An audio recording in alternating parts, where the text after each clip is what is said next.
নমস্কার বন্ধুরা, চামলিস গার্ডেন থেকে আমি চামলি বলছি। আজ আমি তোমাদের কিছু স্ট্রবেরি চারা বসানো দেখাবো। তো আমি কি সয়েল ব্যবহার করছি, পুরো নতুনত্ব আছে স্ট্রবেরি চারা বসানোর মধ্যে।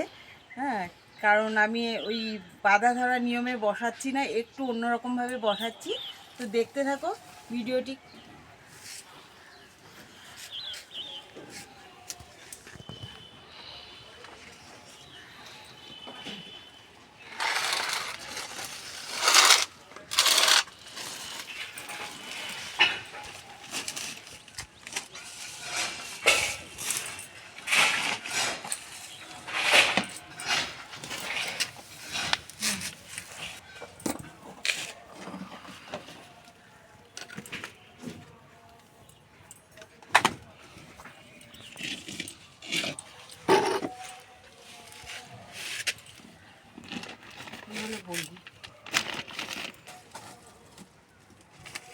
দেখো, আমি এই যে কিছু স্ট্রবেরির চারা নিয়েছি।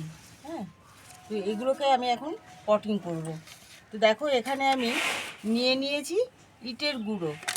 এগুলো আমার অ্যাডিনিয়ামের জন্য লাগে, তৈরি করা ছিল। তো এবারে ভাবছি যে ইটের গুঁড়োর মধ্যেই বসাবো আমি। দেখো, ইটের গুঁড়ো নিয়ে নিলাম। এবারে এর মধ্যে আমি নিয়ে নেব, মানে একই অনুপাতে সব নেব। যতটা ইটের গুঁড়ো নিয়েছি ঠিক ততটা পরিমাণে আমি গোবর সার নিচ্ছি। হ্যাঁ, এবার দেখো, খানিকটা আমি কোকোপিট নিয়ে নিচ্ছি। আচ্ছা, এর মধ্যে আমি সমপরিমাণ মাটি নিয়ে নিচ্ছি, কারণ অনেকগুলো চারা তো লাগবে। এবার দেখো, এর মধ্যে আমি কি দিচ্ছি। এর মধ্যে আমি একটু হিউমিক অ্যাসিড দিয়ে দেবো। এই যে হিউমিক অ্যাসিড দিয়ে দিলাম। এবারে এর মধ্যে সাফ ফাঙ্গিসাইড দিয়ে দেবো, যাতে ফাঙ্গাস না লাগে। আর একটা জিনিস দেবো, যেটা হচ্ছে জিয়ার দানা। বুঝেছো, জিয়ার দানাটা ভীষণ ভালো। এই জিয়ার দানা আমি মিশিয়ে নেব। ব্যাগটা দেখে অবশ্য তোমাদের অনেকেরই চেনা চেনা লাগবে, কারণ আমি মিট আপে গিয়েছিলাম, সেখান থেকে কিনে নিয়ে আসি, সোনালি অর্গানিক থেকে।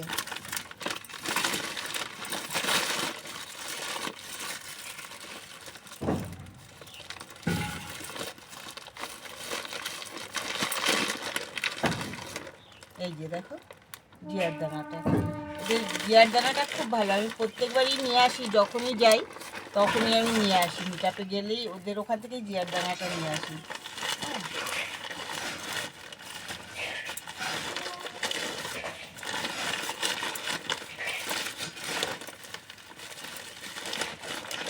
এতে কিন্তু আমি হাড় গুঁড়ো, শিংকুচি কিছুই মেশালাম না, শুধু তোমার গোবর সার, কোকোপিট, মাটি, ইটের গুঁড়ো, হ্যাঁ, হিউমিক অ্যাসিড, আর হচ্ছে তোমার সাফ ফাঙ্গিসাইড। হ্যাঁ, এইবার এগুলোকে আমি ভালো করে মিশিয়ে নেব। কারণ স্ট্রবেরি গাছে যেমন পাতা সারটা দিলে খুব ভালো হয়, তো আমি প্রত্যেকবার করি পাতা সার দিয়ে। তো এবারে আমি পাতাটাকে পুরো অ্যাভয়েড করেছি। হ্যাঁ, ওর বদলে আমি নিয়েছি ইটের গুঁড়ো, মানে যাতে মাটিটা আরও ঝরঝরে থাকে। এই কারণে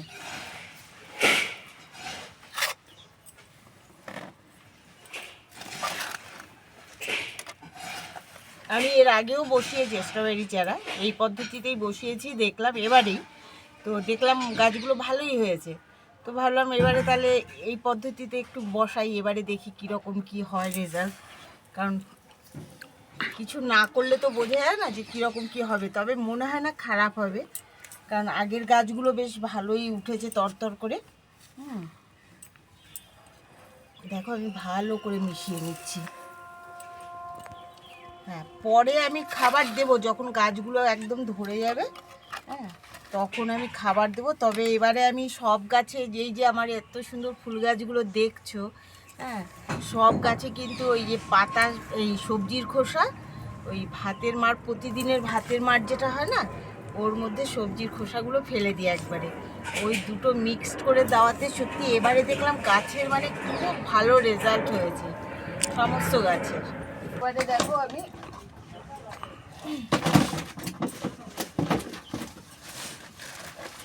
যেহেতু একবারে বড় জায়গাতে দেবো না, ছোট ছোট পটে আমি বসাবো। হ্যাঁ দেখো এই সাইজের আমি পট নিয়ে নিয়েছি, এর মধ্যে একটু এই বস্তা ছেঁড়া দিয়ে দেবো।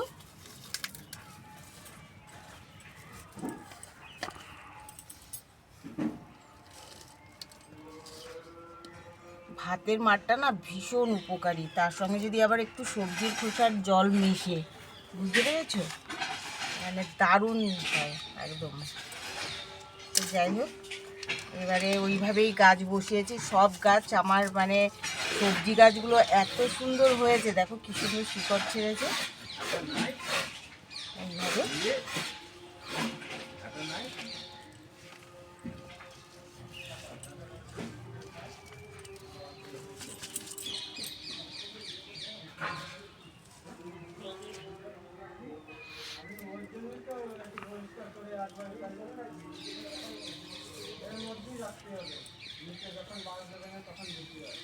এরপরে একটা জিনিস দেখাই, যখন গাছগুলো বড় হয়ে যাবে না, তখন যাতে তোমার এই পাতাগুলো মাটির সঙ্গে টাচ না হয়, তার জন্য এই এরকম নারকেলের ছোবড়া নিয়ে না এই চারিপাশ দিয়ে জাস্ট এরকম করে দিয়ে দেবো, যাতে তোমার গাছের পাতাগুলো মাটিতে টাচ না করে, বুঝেছো।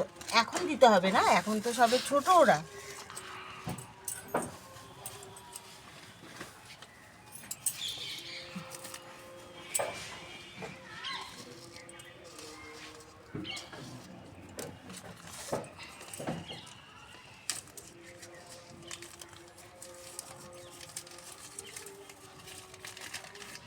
দেখো কি সুন্দর শিকড় বেরিয়ে গেছে গাছগুলোতে, খুব ভালো হয়েছে।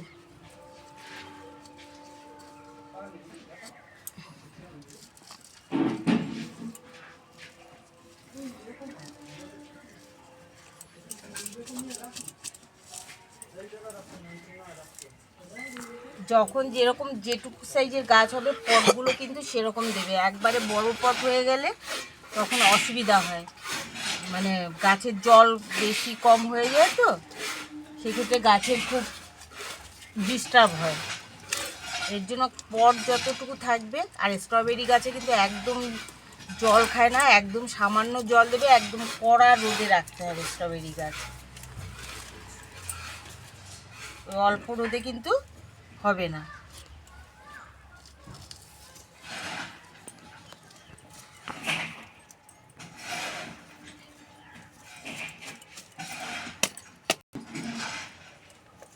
তাহলে দেখলে স্ট্রবেরি গাছ কিভাবে লাগাতে হবে, এবং এর পরিচর্যাও আমি বলে দিলাম, যে এরপরে তুমি ওই ভাতের মাড় আর সবজির খোসার জলটা অল্প অল্প করে দেবে, 15 দিন অন্তর অন্তর দিলেই হবে।